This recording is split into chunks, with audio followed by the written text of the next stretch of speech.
episode of It's Those Guys Game Review. I am Connor Jagger, and this is Jam Master Boom Cripple. more like Jam Bastard Butt Nipple. No. Yes! Nick Silveranato. Today's game we're reviewing Ni No Kuni, Wrath of the White Witch, by Studio Ghibli, level 5. For the PS3, and if you're in Japan, 3D. you play it DS. on the DS. So. I had no idea that there was a DS version of this. Yeah, that's where it came from.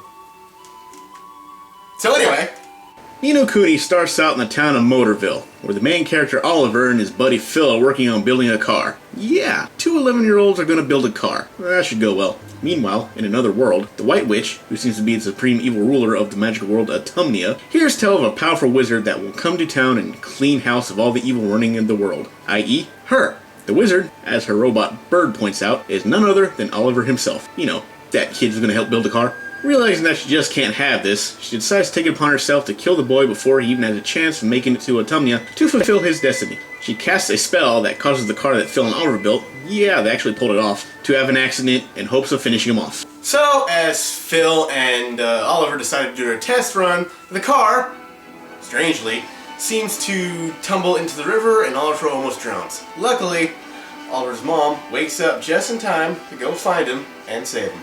In a move befitting a Disney plot, his mother has a heart attack and dies soon after. Geez, you might as well make Oliver a fuzzy woodland creature at this point. Feeling that Oliver's spirit has been broken by the event, the White Witch considers the job well done and decides to move on to ruling the world in her evil ways. Feeling depressed as a young boy should after losing his mother, Oliver's tears seem to cause his doll, Mr. Drippy, yes, Mr. Drippy, to spring to life and tell him to man up because he has to save another world.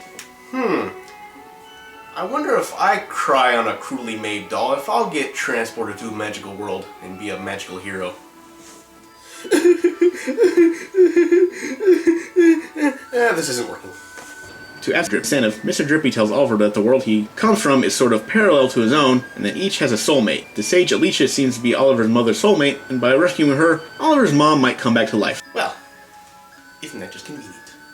So after finding a twig to use as a magic wand, I'm serious, Oliver and Drippy take a jaunt over to Autumnia to begin their quest. The game itself looks pretty good, presented by Studio Ghibli. It presents a bright and colorful world with hand-drawn anime-like characters. The style really brings the character models to life and makes it feel like an interactive animation. The voice acting and music is well done and really drives home the experience and emotions. The battle system might remind some people of Pokemon, more or less. You can collect monsters and use them in battle against other monsters. I like the battle system and all, and it seemed pretty interesting. It's just at some points it seemed, I don't know, when going through regular battles, you know, fighting monsters, it seemed a little, unfair at times. I'm getting my ass kicked right. I didn't have that much trouble with boss fights. I mean, there were some, but every once in a while I'll be fighting a group of characters. Which, by the way, the boss designs are kind of good. Oh yeah, boss fights are pretty great, actually. But I'd be getting my ass kicked by these little wooden creatures, and I'm like, what the fuck? And I had to, like, restart, and I was like, oh jeez, come on, game. Why? After you beat monsters, you have a chance to capture them and add them to your collection of familiars. You can equip your familiars with weapons and armor, and they can learn their own moves and tricks to use in battle. They share HP and MP bar though, so you need to keep an eye out on that. They also have their own stamina gauge that runs out as you battle. Luckily, you can carry up to 3 familiars at a time. As you progress through the game, you'll meet up with other characters with their own familiars.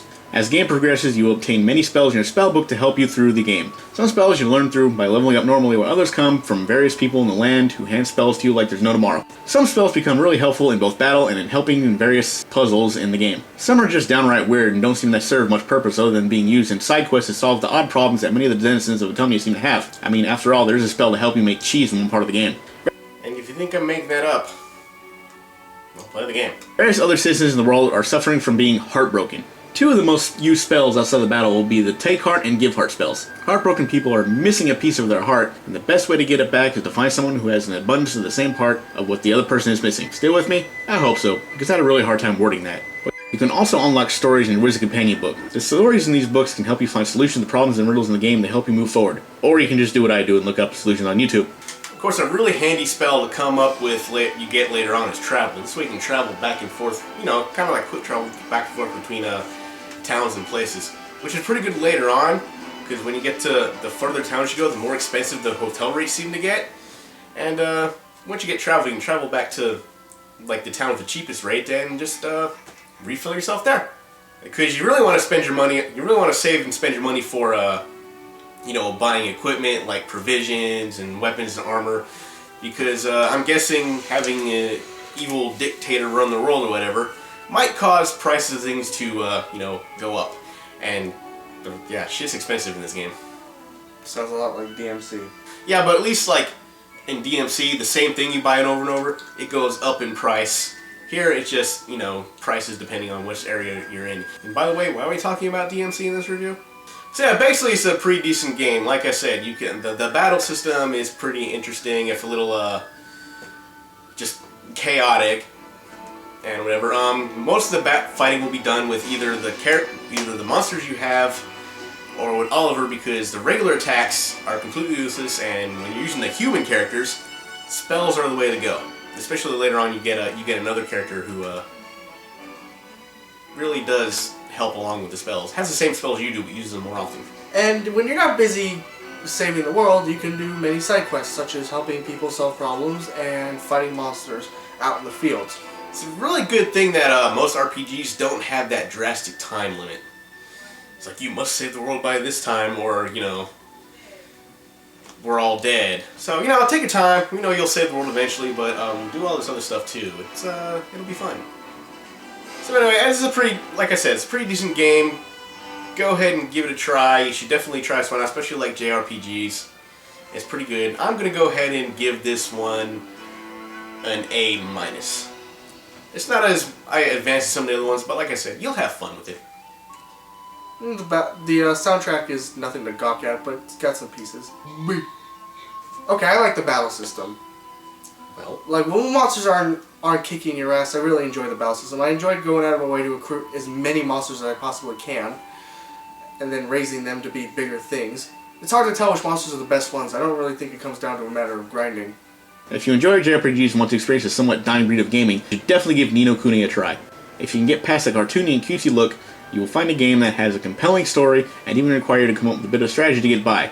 I really hope more games like this present themselves in the upcoming new generation of consoles. Was that a pirate cat? Yep. Huh. Well, this has been another episode of It's Those Guys Game Reviews. We'll see you next time.